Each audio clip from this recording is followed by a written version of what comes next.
Hello दोस्तों, स्वागत करते हैं आपका आरए के डिफेंस सूट के आज की सीरीज में।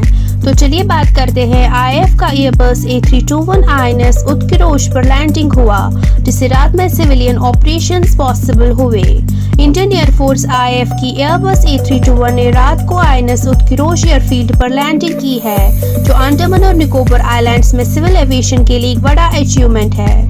इस सफलता में Indian navy, Andaman and Nicobar command, ANC और airports authority of India AAI का बहुत बड़ा कंट्रीब्यूशन है।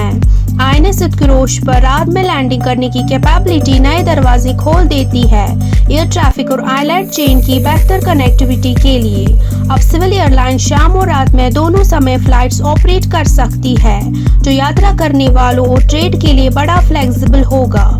इस डेवलपमेंट से यहाँ पर टूरिज्म, ट्रेड और इकोनॉमिक एक्टिविटी में ग्रोथ की उम्मीद है। ये सफल नाइट टाइम लैंडिंग देश का डेवलपमेंट में इंफ्रास्ट्रक्चर का अहम हिस्सा है, नेशनल सिक्योरिटी को मजबूती देता है, इकोनॉमिक ग्रोथ को बढ़ावा देता है और आर्किपेलागो का ओवरऑल डेवलपमेंट में कंट्रीब्यूशन देता है।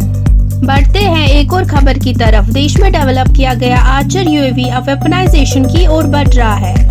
इंडिया का short range unmanned aerial vehicle weaponised SR UAVW, जो आर्चर के नाम से भी जाना जाता है, अब मिसाइल एवोल्यूशन ट्रायल्स के लिए वेपनाइजेशन का अहम माइलस्टोन हासिल कर रहा है।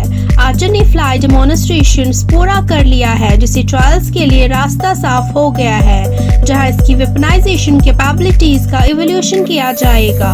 मेन ऑब्जेक्टिव है आर्चर की एबिलिटी का एसेस करना कि एंटी टैंक मिसाइल्स को लॉन्च और गाइड करने में कितना कैपेबल हैं, जहां डमी टारगेट्स का इस्तेमाल किया जाएगा रियल वर्ल्ड कॉम्बैट सिनेरियोज को सिमुलेट करने के लिए। अगर सफल रहा तो आर्चर को इंडियन आर्मी और पार्लियामेंट्री फोर्सेस में शामिल किया जा सकता है, जिसकी कैपेबिलिटीज में इंटरेस्ट दिखाते हैं।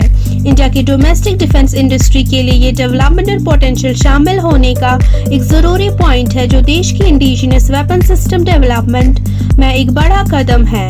आने वाले मिसाइल एवोल्यूशन ट्रायल्स उम्मीदों से भरे हुए हैं, क्योंकि इंडियन फोर्सेस को एक powerful domestically producer weapon system पेश कर सकते हैं, जो इंडिया की डिफेंस कैपेबिलिटीज को और भी मजबूत बनाएगा।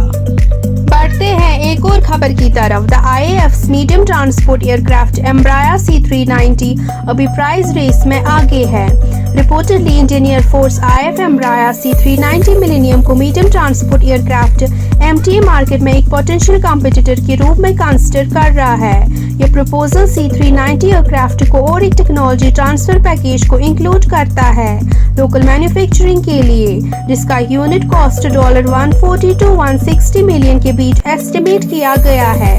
ये प्राइस रेंज थोड़ा कम है कंपेयर टू IAF के expectations Lockheed Martin C-130J Hercules के लिए। C-130J IAF के साथ प्रूवन ट्रैक रिकॉर्ड रखता है। 2012 में IAF ने $1.05 बिलियन में 6 हर्क्यूलिस प्रोक्योर किए थे, लेकिन एवरेज इंटरनेशनल कॉस्ट C-130J का अब $130 to $167 मिलियन पर यूनिट के रेंज में है। एयरबस A400M, जिसका पेलोड कैपेसिटी 37 टन्स है, एक अलग कैटेगरी में आता है।